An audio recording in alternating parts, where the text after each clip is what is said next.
Yeah. Pope Leo has cited Matthew 25:35 to critique Donald Trump's mass deportation agenda. How would you respond to Pope Leo in Scripture?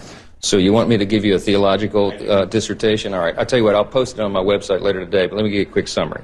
Borders and walls are biblical. From the Old Testament to the New, God has allowed us to set up our civil societies and have separate nations. Immigration is not something that's frowned upon in Scripture. In fact, it's welcome. We're to welcome the sojourner and love our neighbor as ourselves. But what's also important in the Bible is that assimilation is expected and anticipated and proper.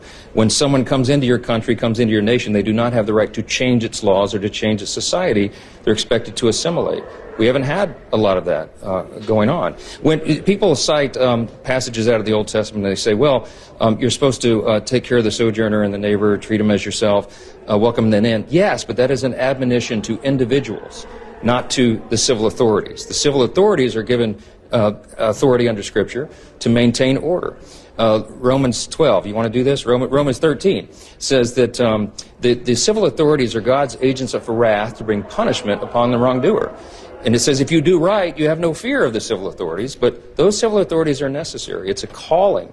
It's a calling to maintain order in society, and we have not had that. When Biden and Harris opened the borders wide for 4 years, we had as many as 20 million illegals come across the country, and we all know many dangerous people, hardened criminals, child molesters, rapists, murderers, all the rest, terrorists who came into the country. We did not take care of our borders. Sovereign borders are biblical and good and right, and they're just, because it's not because we hate the people on the outside, it's because we love the people on the inside.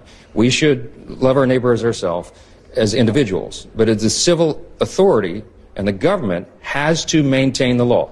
And that is biblical, and it's right, and it's just, and I'm happy to have this lengthy debate with